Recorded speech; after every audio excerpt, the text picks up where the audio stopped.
Good morning, dear students. Your today's topic is transport system in plants. So let us start the transport system in plants. The transport system in plants distributes water, food, and minerals to various parts of the plant.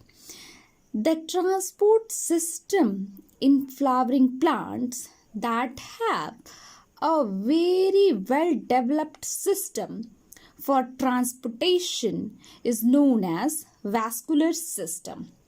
There are two types of vascular tissue, that is xylem and phloem. Xylem, which help in conduction of water, whereas phloem helps in the transportation of food. Now, the topic is, what is transpiration? Transpiration is the process of evaporation of water from the leaves. Stomata are the special structure present on the leaves through which transpiration occurs. Transpiration helps the plant in many ways. Next, what is xylem and what is phloem? Xylem tissue helps in movement of water from roots to all the parts of the plant. Xylem shows the upward direction. Xylem includes transpiration, root pressure, capillary action. There are four components of xylem. Xylem vessels, which is a dead cell. Tracheids, which is also a dead cell. Xylem fiber, which is also a dead cell. And last one is xylem parenchyma, which is a living cell. But first three are a dead cell. That's why xylems are known as dead cell. Next, phloem tissue. Movement of starch from leaf to all the parts of the plant is known as phloem tissue. Phloem tissue is a bidirectional, and phloem tissue includes translocation. Phloem tissue has also four components, that is seed tubes, companion cells, phloem parenchyma, phloem fiber. First one is seed tubes, which is a living cell. Second, companion cell, which is also a living cell.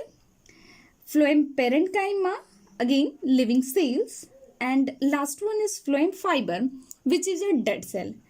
The first three components is a living cells. That's why phloem tissue is known as living tissue.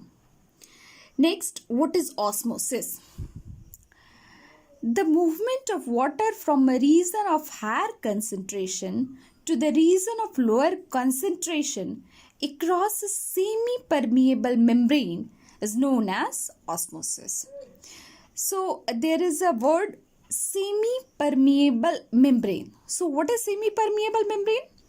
A membrane which allows the entry of some substance but does not allow other substances to move across is called semi-permeable membrane. Next, ascent of sap. Ascent of sap, water enters a root hair, the cell content becomes dilute. Again, cell next to the root hair, cell will be concentrated. Water enters by osmosis into this cell, and again water along with dissolved nutrients move along from cell to cell and goes into the xylem. Thus, root pressure is the force which pushes water into the xylem. This is called ascent of sap. Next, capillary action. Capillary action is the movement of liquid through a narrow space like oil rising through the wick of lamp. Since xylem cells are long and thin, water moves up by capillary action. Next, transpiration. All lips have a small pores called stomata on the epidermis. Water is lost by evaporation from these stomata as water vapor by a process called transpiration. This creates a pull on the xylem cells and water rushes to fill the space left by evaporating water molecules. This forces the water to move up due to suctional pull or suction pressure. Sunlight, temperature, wind action increases transpiration. Increased humidity decreases the transpiration. Transpiration cools a plant and maintain cell sap concentration. This is all about the transport system in plant. Thank you, students.